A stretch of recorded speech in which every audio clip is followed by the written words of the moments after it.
We're in Washington right now. I've been here all my life, and I can say I've never seen this city crazier or more paranoid or more tense or more dumb.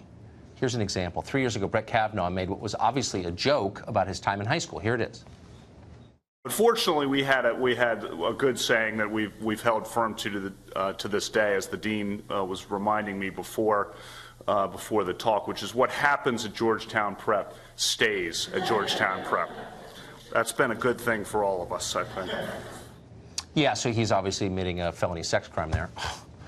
No, it was a joke, and it's clearly irrelevant to what we're talking about today, but don't tell the more literal-minded, humorless members of the Senate. How about Elizabeth Warren? She tweeted this: I can't imagine any parent accepting this view. Is this really what America wants in its next Supreme Court justice? If you can even imagine texting something like that or putting it on Twitter, mindless. Ann Coulter is a writer, author of Resistance Is Futile, How the Trump-Hating Left Has Lost Its Collective Mind. As if she needed another example of it, she joins us tonight. So what do you make of the fact, I was trying to get a straight answer from our last guest, and I'm not sure what I even think of it, but what do you make of the fact that Dianne Feinstein is saying, I'm not sure I believe Christine Ford now?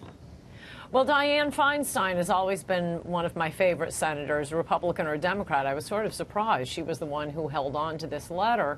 I don't think the big issue is that it's the 11th hour. I think the big issue is last week we started getting polls showing the Democrats have a shot at taking the Senate.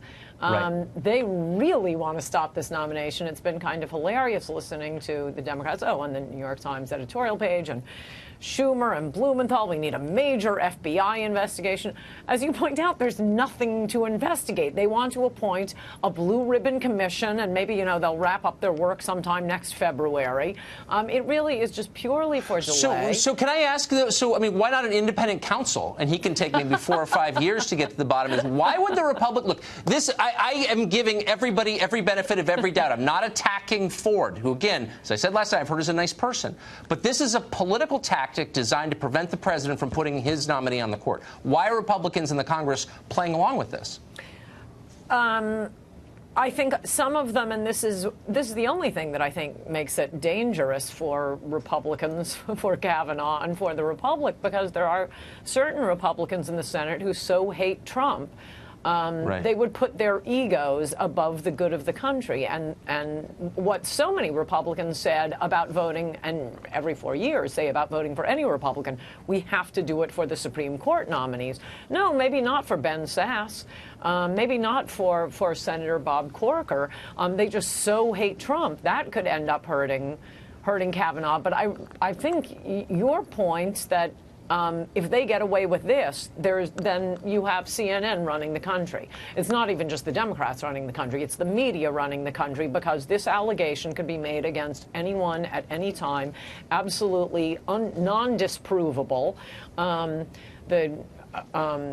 The New York Times, I wanted to mention, since you cited Teddy Kennedy, one of the great things in the New York Times editorial on this case was to say that things were totally different in the 1980s. That's why this woman, Dr. Ford, didn't report it at the time. Because you remember the 1980s, Tucker. You used to be able to, there was sexual assault like mad every place. Their proof of this, that women weren't taken seriously in the 1980s, was to link to an article in the Washington Post citing the New York Times treatment of the accuser of William Kennedy Smith. So, yes, the Kennedys, they've always had free reign to rape, murder, and the New York Times would go after the accusers. But that's really what the division is here. This isn't a new thing. As long as you are a presumed white male Republican, whether it's the Duke LaCrosse case or, that dastardly Haven Monahan in the Rolling Stone story about the frat boys gang raping the gal. The whole thing turned out to be fake. There is no Haven Monahan. Or now a lot of the statements about Brett Kavanaugh, like from Krugman, he's smirking, and a lot on Twitter and elsewhere. He's a white male, is white privilege. If you fit the narrative, you are guilty, and there is no coming back from that. And it's not just Democrats and the media running the country. It's any white male can be accused with an evidence-free accusation. Well, you shouldn't like judge people on the basis of their immutable characteristics, period. So I don't know why the leftists all say that. Ann Coulter, thank you. It's great to see you tonight. Thank you.